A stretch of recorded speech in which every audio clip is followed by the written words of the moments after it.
দর্শক আন্তর্জাতিক অপরাধ ট্রাইব্যুনালে রয়েছেন সহকর্মী সাবরিনা মজুমদার। সরাসরি যোগ দিচ্ছেন তিনি। সাবরিনা, ট্রাইব্যুনালে কোন কোন মামলার আসামিদের হাজির করা হয়েছে জানাবেন। পার্বণ, আজকে 3টি মামলা ট্রাইব্যুনাল একে শুনানি হবে এবং সেখানে সাথে সাক্ষ্য গ্রহণও কিন্তু আজকে রয়েছে। অর্থাৎ আজকে চাংখারপুলের যে শহীদ আনাস সহ 6 জনকে হত্যা মামলা, সেই মামলায় আজকে দ্বিতীয় দিনের সাক্ষ্য গ্রহণ অনুষ্ঠিত হবে এবং একটু পরেই কিন্তু এই সাক্ষ্য গ্রহণ অনুষ্ঠিত হবে।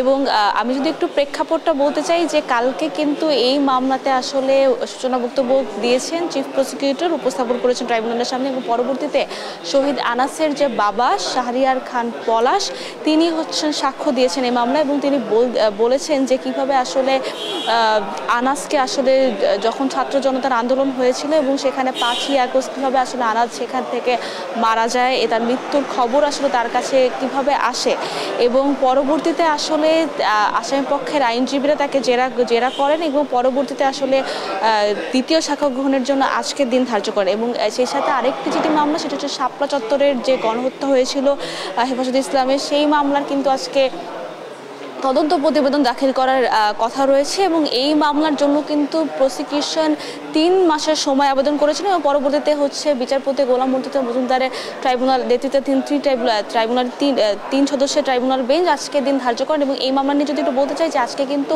এই মামলায় সাবেক সেনা কর্মকর্তা জিয়াউল আহসান, সাবেক স্বরাষ্ট্রমন্ত্রী শামসুল হক টুকু সহ 4 জনকে এই মামলায় হাজির করা হয়েছে। সেখানে সাবেক ডিআইজি মোল্লা নজরুল রয়েছেন এবং এই মামলায় কিন্তু পলাতক আসামিদের মধ্যে সাবেক প্রধানমন্ত্রী শেখ হাসিনাও রয়েছেন। এবং এই মামলায় কিন্তু আসলে তদন্ত প্রতিবেদনের জন্য আজকে দিন ধার্য করে এবং আজকে প্রসিকিউশন থেকে আমরা জানতে পেরেছি যে আজকেও যেহেতু এই মামলায় পলাতক আসামি রয়েছেন শেখ হাসিনা এবং সেই জন্য মামলা তদন্ত প্রতিবেদনের জন্য আরও কিছু সময় চাইবেন প্রসিকিউশন। এবং সেই সাথে যদি আরেকটি ঘটনা যদি বলতে চাই যে সাভারের ইয়ামিন হত্যাকাণ্ড, অর্থাৎ সাভারের ইয়ামিনকে ছাত্র জনতার আন্দোলনের সময় সাভারের ইয়ামিনকে যখন হত্যা করা হয়, হত্যা করার পর যখন এপিসির আশেপাশে গাড়ি ঘুরে এরপরে যখন ব্যারিকেড থেকে তাকে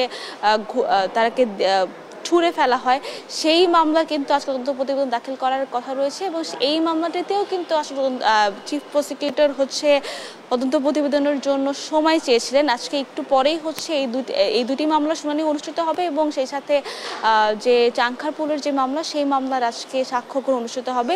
এবং আরেকটা যেটি বিষয় জানিয়ে দিতে চাই যে চিফ প্রসিকিউটর কিন্তু বলেছিলেন যে এই ডিসেম্বরের মধ্যে আসলে যে মন্ত্রী এবং যে উচ্চ পর্যায়ের যে আমলা মন্ত্রী যারা রয়েছেন তাদের আসলে বিচার সম্পন্ন হবে এবং পরবর্তীতেই কিন্তু আসলে পরবর্তী যে মামলাগুলো, সেই মামলাগুলোর আসলে বিচার কাজ ধীরে ধীরে সম্পন্ন। এবং বলেছিলেন যে মামলার ধীরগতি সম্পর্কে কিন্তু চিফ প্রসিকিউটর বলেছিলেন যে মামলার সুষ্ঠু বিচারের জন্য আসলে তারা যেভাবে বিচার করা দরকার সেভাবে তদন্ত প্রতিবেদন দাখিল করে তারপরে বিচার করবে।